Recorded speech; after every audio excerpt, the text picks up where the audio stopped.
double feature event victories in 2014, Rowan Pennick, Huntington Valley, Pennsylvania. Last week's winner will be in car number 88 in the Wheelers Auto Mr. Reuter sponsored machine. Kid Rock, Keith Rocco. Jean-Guy Poulin Drywell, Sullivan & Sons. Number 2, The Deuce is Wild from Berlin, Connecticut, Ryan Priest. This driver is running tonight like he used to perform back in his glory days. Car number 39 in the Jones Brothers Racing. Arbitel Convenience Store sponsor number 39, Chris Jones. Earth Technologies brings us to 91. Another former champion from North Haven, Connecticut, Frank Rocco. This driver competed in Bristol on Wednesday night. He is here tonight in car number 17. In the techproducts.com sponsored car, Glenn Reed. Davidson Racing brings us the talented driver behind the wheel of car number 3 from Meriden, Connecticut, Matt Galco. Then it will be car number 81, a driver from Summers in the Cooker Construction Barnes Pool sponsored machine. Here's the tenacious one, Todd Owen. Canton Auto Supply brings us the all-time veteran, car number 96 from Canton, Connecticut, Kurt Brainerd. Car number 44 belongs to the Sazman. Johnson Chassis brings us Dave Salzarulo. 20th starting position, car number 56 from Plantsville, Connecticut, Nicole Morgillo. This driver has a feature win this season at the Waterford Speed Bowl. Third generation driver in car number 95, Joey Gaeta. Then it's the number 00, the color purple, from Prospect, Connecticut, Tommy Membrino Jr. This driver already has a victory in his rookie season in car number 59 in the Advice 1 Napa of Talent car, Ronnie Williams. Tonight's title sponsor, call before you dig, and toll-free 811 number, Datco Sales and Surface, New England Racing Fuels, and Spafco. We go down for the final thoughts, but we're going green. We raise the curtain. And on the outside, Michael Jervis trying to make an early statement, and he is going to make one, taking over the lead from Tommy Bowles. The Bulldog Burnt goes to the outside. Christopher gets pinched. Bottom shot move. The Bulldog literally digs in. Eric Burnt's going to lead lap number 1. Here comes Jervis, man. Jervis trying to take the lead back, unsuccessful. Already a battle shaping up for 3rd and 4th between Sean Foster and Chase Dowling. Making a move a little early by his standards, Ted Christopher. He is trying to get by Bowles and move into the top 5. Sean Foster up to the top 3. Battle of 2 red cars. Christopher and Bowles. That's the battle for the 5th spot. Avery is there. Pitcat is there. Keith Rocco and Ryan Priest. At the front of the field, it looks like Jarvis is going to try to crowbar his way underneath Eric Burnt. This is for the lead. He is down low. They fireball their way off the corner. Do we have a new leader? It is Eric Burnt holding on by his toenails to grab the top spot. Burnt is still there. Jervis still keeps trying. Further back, still side-by-side racing for 5th. Christopher and Bowles. Then it's Pitcat and Priest. Foursome, make it a 6-some. Throw a little Dan Avery into the mix, and Keith Rocco.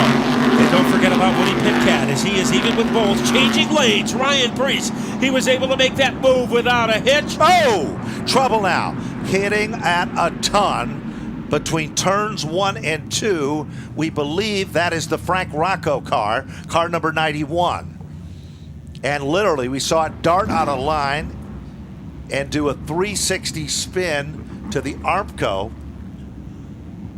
and it looks like severe damage done to the back end of the race car, but a heartbreaker there.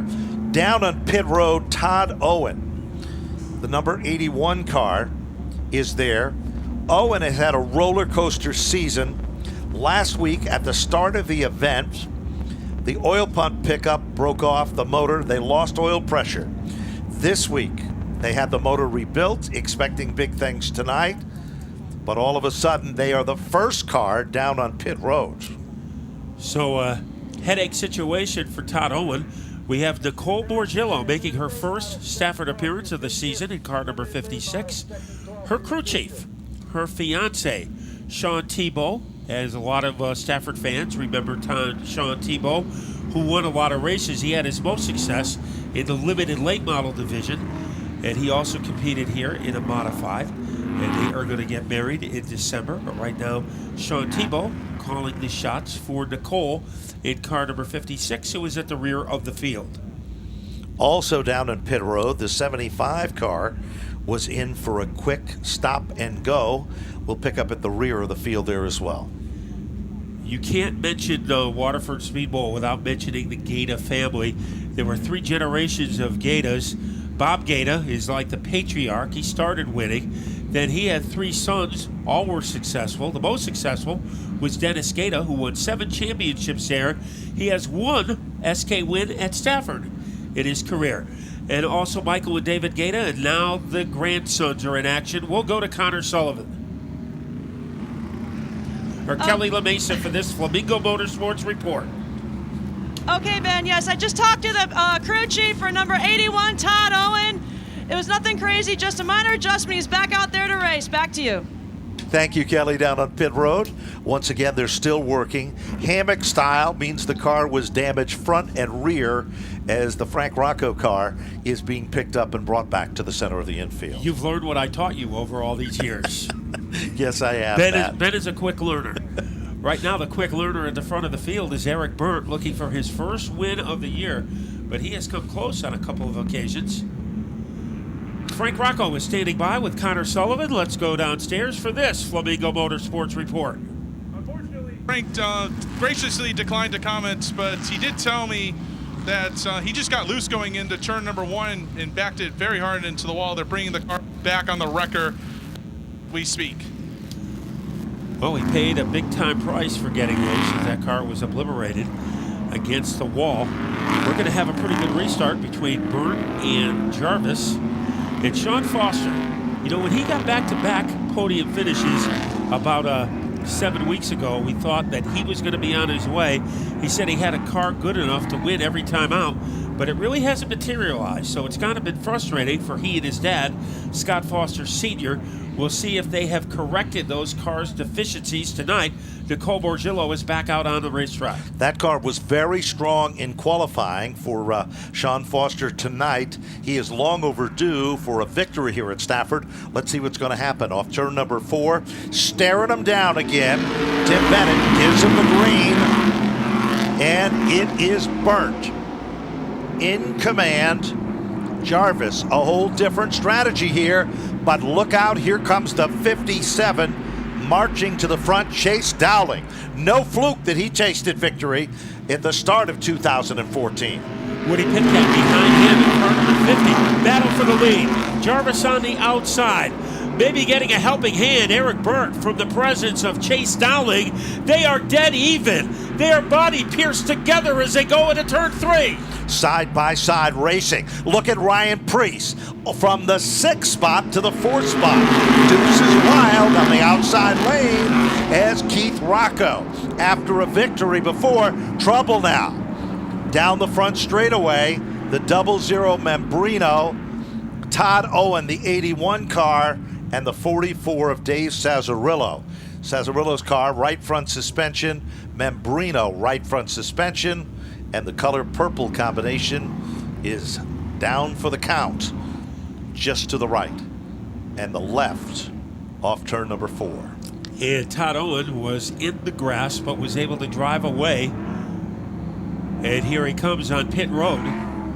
So Todd Owen immediately comes to the safety road to check out that number 81 car. If it wasn't for bad luck in 2014, Todd Owen would have no luck at all. It's the way it's kind of been for him, a heartbreaker. Real talented, good guy. I think this tells you how strong the competition is here. When you have one of the best drivers in New England, Todd Owen, and he is yet to get a podium this year, I believe, that shows you just how stiff the competition is here on a weekly basis. Membrino is out of his race car, and he is okay. He'll be checked. As Ted Christopher is heading down on pit road, car number 13, 6 of the 40 laps are in. Connor Sullivan is right down there. Let's go to Connor. He'll give us a bird's eye view. Well, they brought Ted Christopher down to pit roads. Looks like they're going to jack the rear of the car up, taking a look at the right rear. So just looks like minor adjustments here for Ted Christopher to try to get him some speed. Let's go to Kelly. All right, Connor, I'm back down here with Todd Owen's pit crew. They were Todd Owen had to come back. They checked the toe and adjusted it, and he's now back out. Well, it's nothing out of the ordinary, Ben, for Ted Christopher to come in with only 6 laps on the scoreboard. He is not bashful at trying to bob and weave his way back through the field. Heartbreaker for Sazzarillo and Membrino. Both are independent runners without a lot of financial support and sponsors. Nicole Morgillo on pit road. She's heading back out as well. Field being told to cross over by Tim Bennett on the starter stand. Rich Geter is alongside, looking over the field. Front row, Burnt and Jarvis, Dowling and Priest, Pitcat and Rocco. And then it's Sean Foster. Now, Sean Foster lost 4 positions since the last restart. So he will be restarting in 7th. And it's a tough break for Dave Sazzarillo, one of the more respected competitors in the paddock. Was a great crew chief back in the day for Reggie Ruggiero. So Dave Sazzarillo will have to be a spectator for the rest of this one. We are going to have a frantic restart between Burnt and Jarvis. Jarvis, pretty good jump. He's getting a pretty good push for Brian Priest. He certainly is. As they head off the second turn, outside lane looks racy. Look at Priest, big steam, big power. Goes to the outside of Jarvis. Off the turn. Back to the line, Jarvis, your leader. And Jarvis knows that Priest is coming after him, and there he is in car number 2. Brian Priest, one of the best at running on the outside. So here comes Priest Lightning. He is starting to turn it loose as they vapor trail their way into the 4th turn. Well, all that's been happening. Rocco moves along behind Priest. And guess what? Glenn Reed, we haven't talked about him much in 2014. He's coming up on the outside lane as well. He's now among the top 6 cars. Leader change up front. Deuce, and it's Ryan Priest in command. Who's the tail that wags a dog now? It is Kid Rock, Keith Rocco. So Priest has the lead all over him like lava on a volcano. Keith Rocco.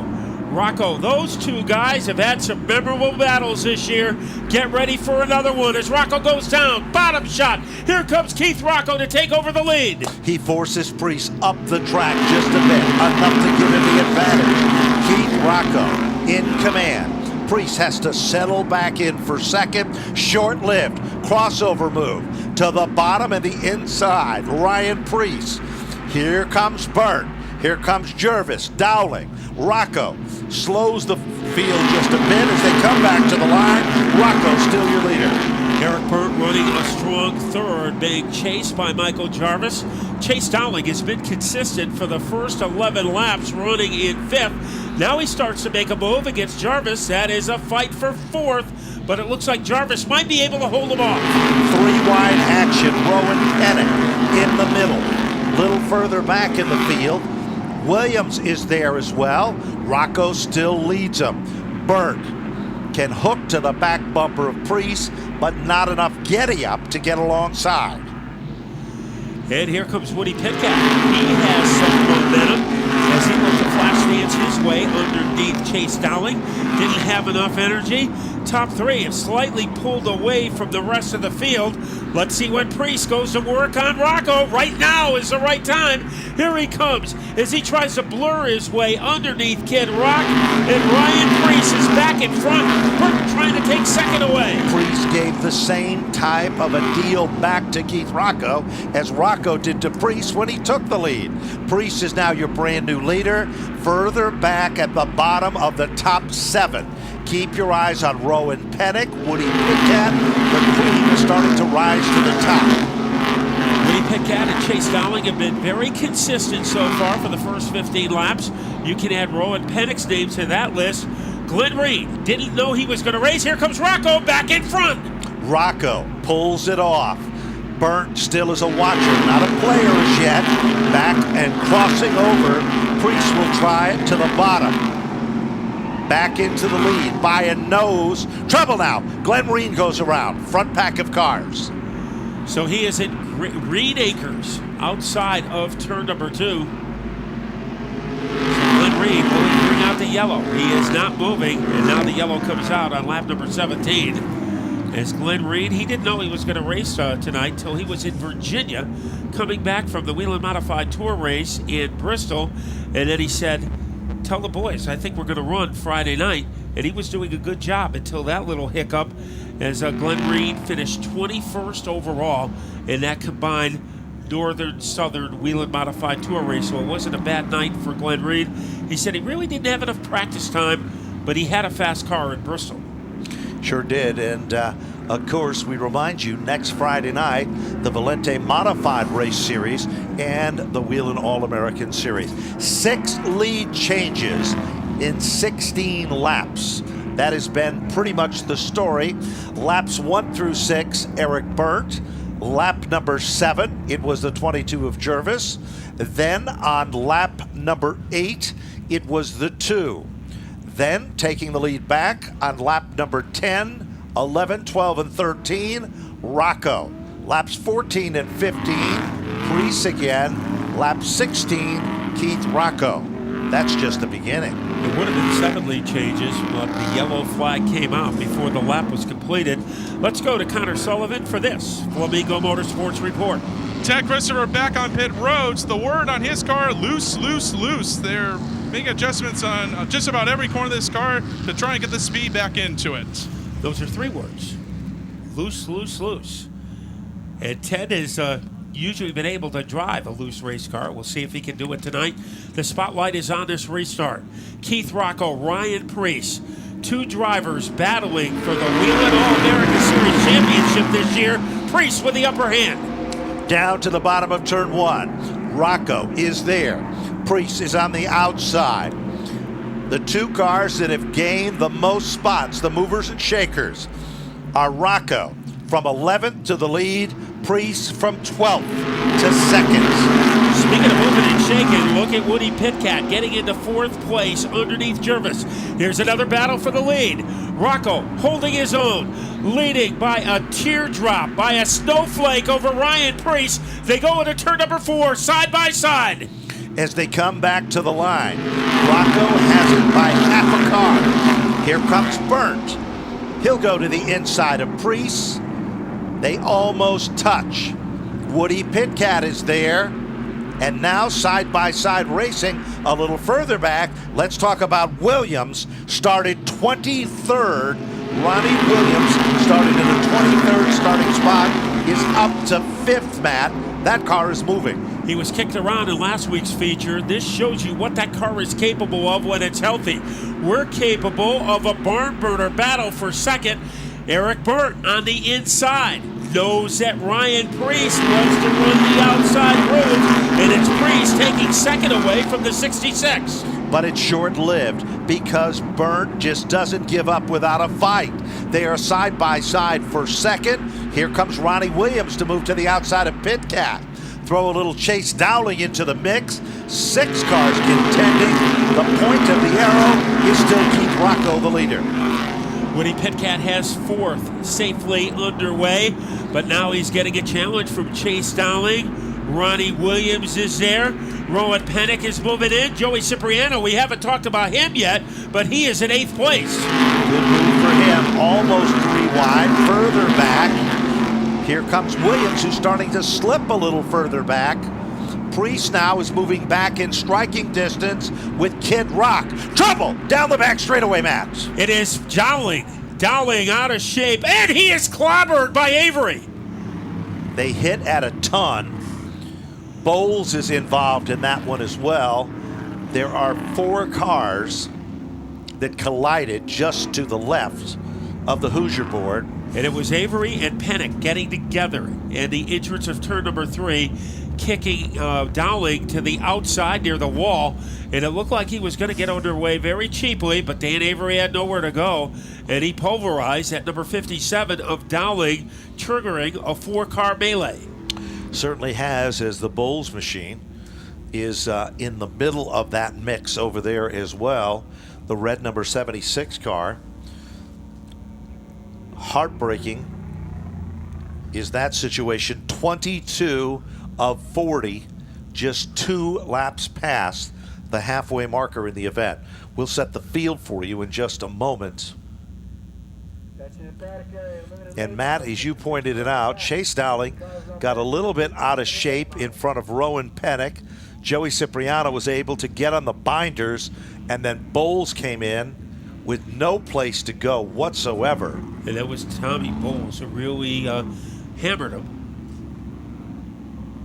Contact appeared to be between Pennick and Dowling as Dowling got out of shape and drifted to the wall. Cipriano got a piece of the 57, but it didn't look to be that serious. But then the knockout punch was still to come. Dan Avery, we thought, was involved in that mix-up. He is down on pit road, and so is in Ted Christopher. The looseness is still there. Boy, it looked like Avery was going to be in the middle of it, and it's to his credit that he pulled a Houdini there and did not make substantial contact. Pretty good piece of driving that time for the 10 car. Jervis's car was down on pit road, is still there with car number 22 at the exit of pit road. And Connor Sullivan is in Dan Avery's pit area. Connor? Yeah, just checking over Dan Avery's car. It looks like no damage. They're just checking air pressure on the right rear right now, also making some adjustments to the left front. So some dirty tires for Dan Avery is about all he got from that incident. Well, I wish Tommy Bowles probably wishes he was as fortunate as the pipe was closed and he had nowhere to go. But instead, right in between the 5 and the 7 of the Dowling car, and Ted Christopher being watched in car number 13, as Ted has made, about 4 stops already and really hasn't gotten any momentum so far in this race. The kid that did an awesome job was Joey Cipriano, because that all happened directly in front of him.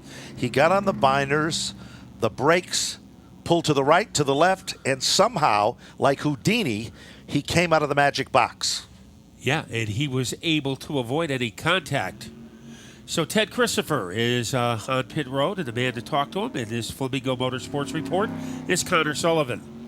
Yeah, it looks like it might be something more serious on the front end of Ted Christopher's car. They've got all the equipment out to check the toe. They're also looking underneath at the front suspension as well on the right front corner. So obviously something more to the problems being experienced by Ted Christopher.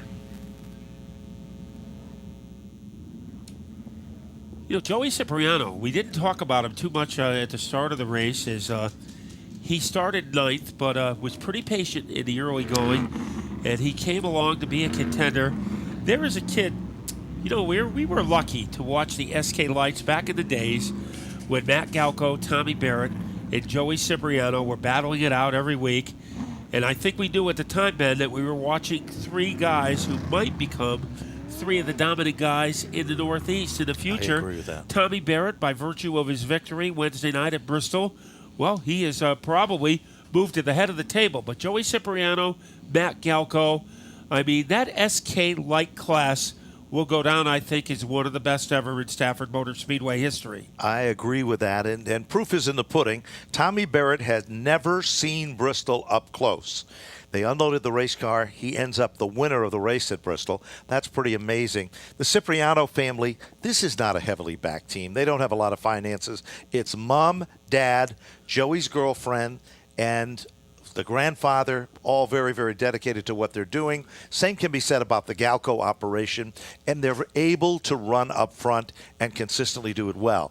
And I think more important than all of that, when you talk and interview like you do, Matt, on so many occasions, and I do, you discover that not only are they good race drivers, they're good spokespeople for the sport of auto racing. They really are polite young guys that really know what the sport is all about. Yeah, and contrasting styles. You know, Tommy Barrett is a gunslinger. Right. The guy that likes to pit for tires at the last minute, come charging through the field. Matty Ice, Matt Galco, and that's a perfect nickname for him because he is more calculating than the others. I mean, when Tommy Barrett was leading the division in wins, Matt Galco was winning back-to-back championships. So Matt Galco, the calculating guy, and Joey Cipriano, I think he might be a little bit of both. He can charge when he has to, and he can lay back as he did in the first half of the race when he has to.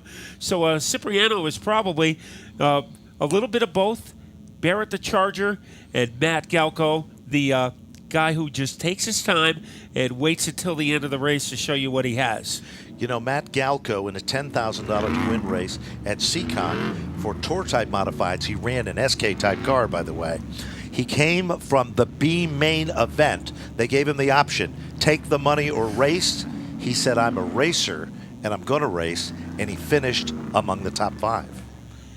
And that was one of the most amazing feats in an SK motor, SK modified motor. He was able to finish in the top 5. So 3 guys that, if you were there in the about 4 or 5 years ago when those guys were dazzling the field on a weekly basis, you probably know what we're talking about, but they're doing a great job here too. And I believe Tommy Barrett will be back next week when the Valente Modified Racing Series comes to town. I believe you're right. We didn't realize that the 39 car of Chris Jones, the Arbitel convenience store car, was involved in that mix-up with no place to go. That car was very fast in qualifying here today, and it was nice to talk to Chris and his brother Cliff in the paddock area earlier today. They were very confident about that race car tonight. You know, whenever he has been at Stafford, Chris Jones has always been fast and always been a contender.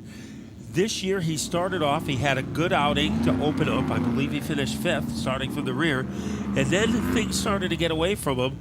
They said they lost a tire stagger on the car, and it took a while for them to figure it out. But they were very confident tonight. He looked good in qualifying. Chris Jones, when you look at guys who have been steady over the years here at Stafford, you have to put him in that list. He's always been a top 10 runner. And again, that racing operation consists of Chris Jones, his brother Cliff. Those two have been tighter than tight can be for 2 brothers.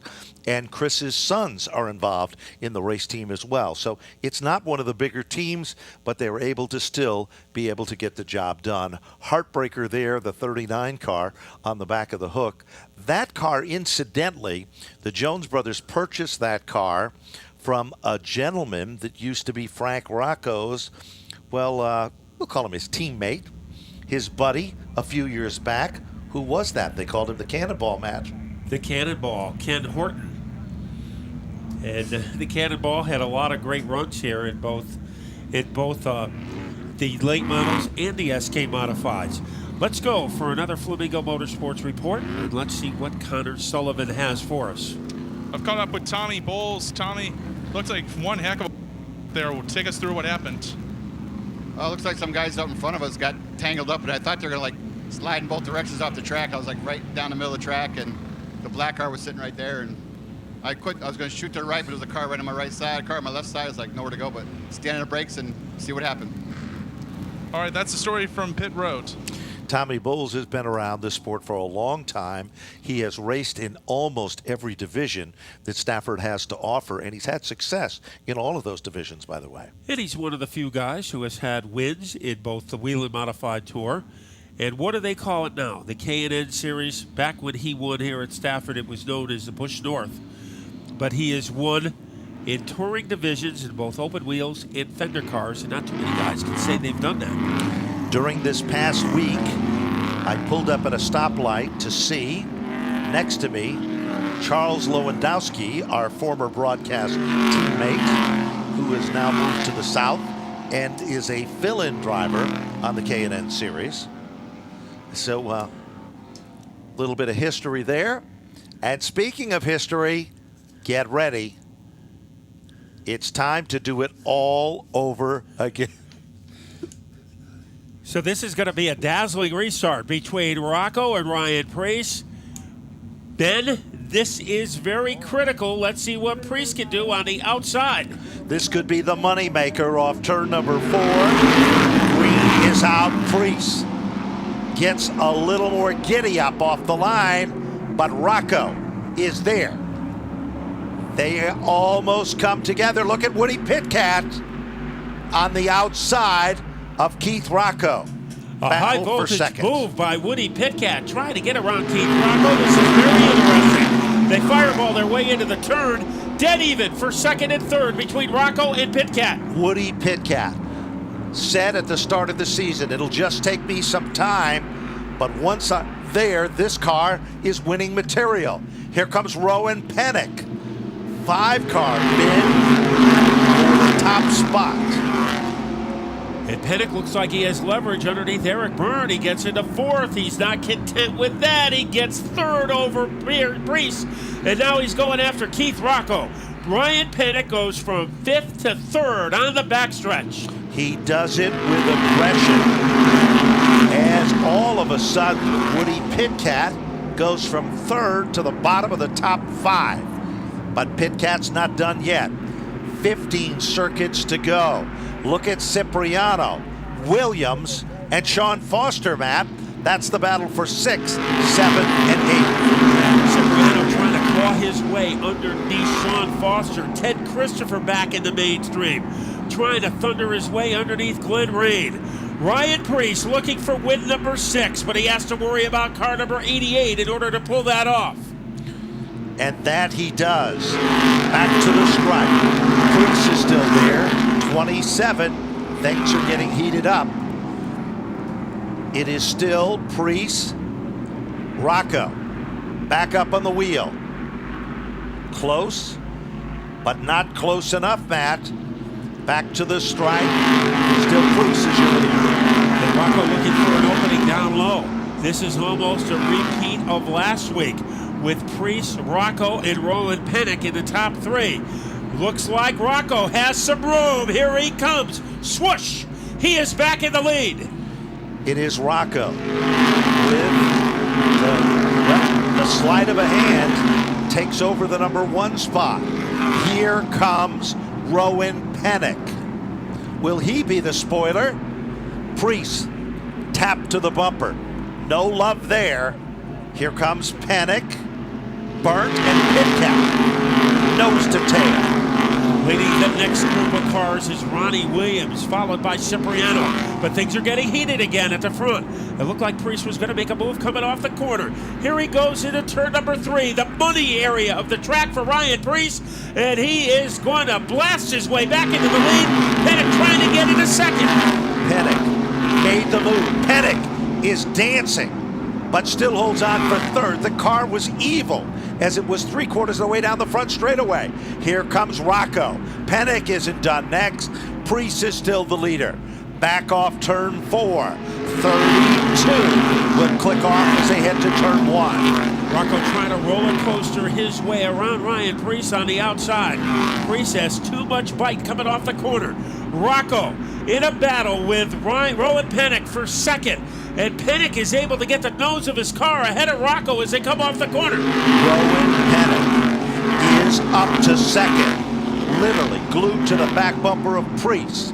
Rocco is hung out to dry in the outside lane. Here comes Woody Pitcat. Rowan Pennock, bonsai move to the bottom of turn 3. Up the hill, going. Will it be gone as they come to the line? It is still Priest. They hooking into turn number 1. Momentum. Roland Pennock. Pennock has the adrenaline. They are almost dead even. Leading by a cornflake is Ryan Priest. Here comes Pennock flying into turn number 4. Pennock is in front. It is Rowan Pennock, the brand new leader. Who's the tail that wags the dog now? It is Ryan Priest in 2nd. Side by side racing for 3rd. Pitcat and Rocco, and then it's Eric Byrne to round out the top 5. And Ronnie Williams, Cipriano, and Foster behind them. Pitcat doing some work as he tries to torpedo his way underneath Keith Rocco. He is having a difficult time completing the move. They are still evenly matched. Trouble now. Williams, Cipriano, and Foster gets pinched in the outside lane. Did Foster have enough to get by without making contact? I think he did. I think he was able to get between the rock and the hard place. Ronnie Williams was in 6th. Sean Foster was in 8th when that incident happened. We'll set the field for you in just a moment. 36 of 40 are all but gone. In a race like, well, a lot of the races we've seen this season for the SK Modifieds, and we say that as a compliment to the drivers in this class. Amazing racing. And on the restart, it's going to be Rowan Pennock, Ryan Priest in row 1, Woody Pitcat, Keith Rocco, Eric Byrne row 3, and Joey Cipriano. Then Glenn Reen with a good comeback. And Ted Christopher, Todd Owen, and Michael Jervis. Yeah, Reed was in Reed Acres about 10 laps ago, and now he is in 9th place.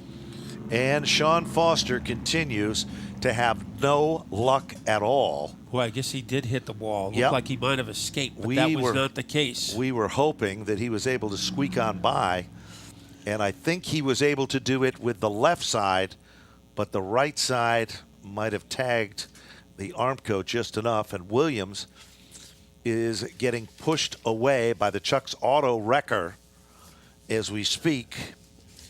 And the sad part about that deal is that Sean Foster had finally gotten that car straightened out.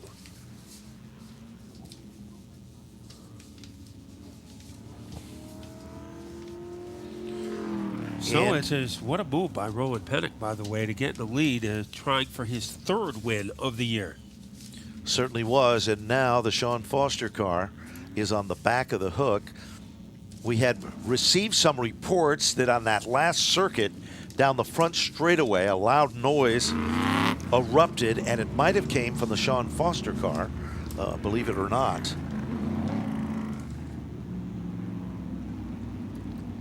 And Connor Sullivan, he might have more information. Connor, what you got, buddy?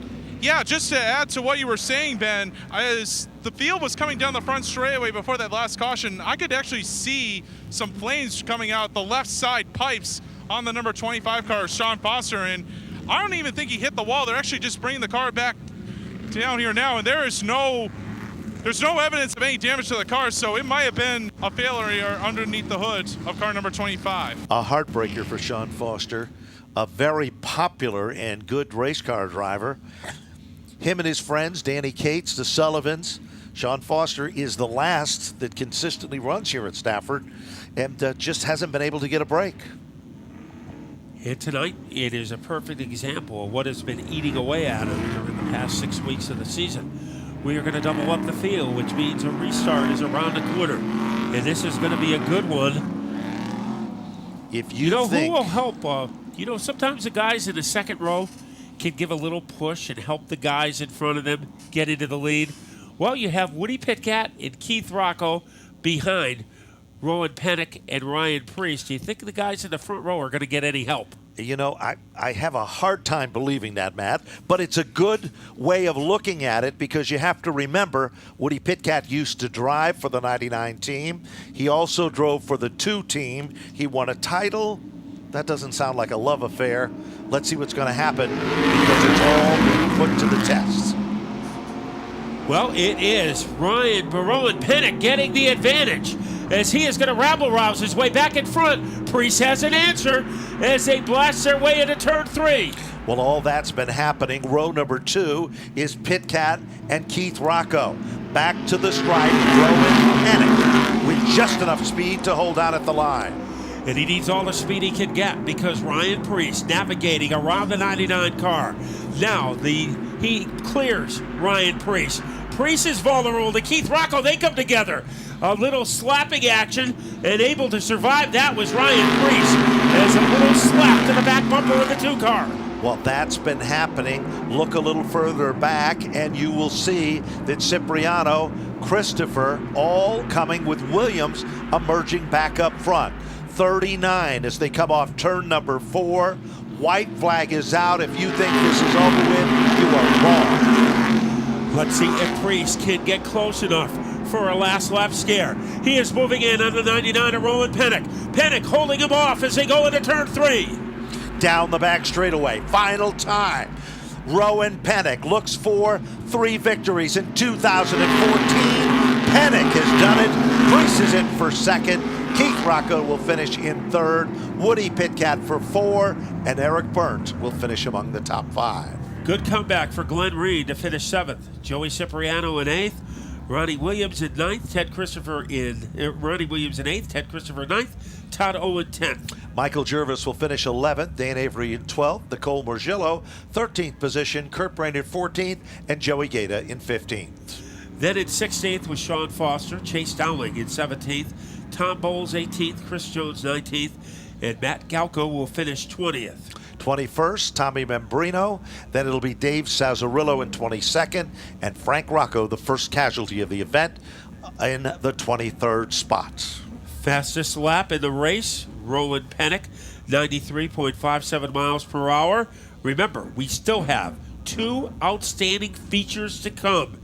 The limited late models. We expect another war between guys like Andrew Hayes, Dwayne Provost fighting it out for the front, and then the late models, Adam Gray, Tommy Fern, Jay Stewart in a new car. 2 great races still to come tonight. I just want to bring out one thing here. If you're a big fan of racing, tonight the Sprint Cup cars were racing, but at the half mile here in Stafford, the racing was more intense and better than any Sprint Cup event ever to be held. And the SK Modifieds can proudly put that on their resume. And adding to the resume, it is Rowan Pennick with car number 99 in Napa Victory Lane here at Stafford. Connor Sullivan is down there with Kelly Lamisa as we are about to meet our winner. What a month it's been for Rowan and Pennick. It all started with the victory in the SK 5K, followed it up a week later, and now tonight back in Victory Lane. You stormed your way to the front, and then you picked off probably the 2 most dominant cars. Tell us about your night.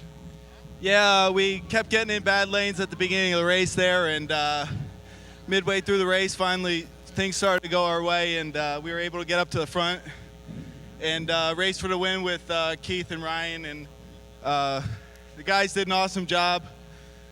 Jimmy Fuller, Bob and Kelly, Fatback and Paul Bryan, awesome job. I got to thank CD Race Cars, Mike Pettit Racing Engines, Sunoco Race Fuels, 811, and Diaco for the contingency stuff. Can't be more proud of this 99 team. Well, definitely a night to be proud of for the 3rd time this season. Your winner in the SK Modifieds, Rowan Pennick. As we'll bring in second place finisher, another hard-fought podium out there for Ryan Preece. You had a heck of a battle out there, first with Keith Rocco, but then Rowan Pennick storming to the front. Yeah, it was a good race. You know, I can't thank Napa of Canton, Sullivan and Sons, Earl Pelletier Concrete, Sunoco Race Fuels, Hoosier Race Tire, JG Pool and Drywall for this awesome Pettit Power, and you know, we're making little bites at it. We're getting there. You know, we're real consistent. We won a lot of races, and we're finishing consistently. So I'm happy with that. We extended our point lead, and I'm looking forward to the next few weeks. A very happy, well, mostly happy Ryan Preece coming home in second place. A great points effort tonight. And what a race we had out there, as we'll bring in our 3rd place finisher, Keith Rocco. You were up there for quite a bit of the night. Tell us about it. Yeah, you know, we had a real good car, and we were out front most of the race. You know, they wanted to yell at me about the restarts and say I was going too early. Well, I went where they went, and I got run over on the restart and lost the lead. So they really got to do something about that start box. It's terrible. Who would you like to thank for your podium run tonight? I got to thank Vinny Beetle, Mr. Rooter Plumbing, John Emmanuel Rufino, Pettit for the horsepower, Magnus Transmissions, Aladdin Awnings, and just our whole team. They're awesome. Well, he's really come a long way in the last month or so as well. 3rd place tonight for Keith Rocco. And that's a story down here from Napa Victory Lane in the SK Modifieds.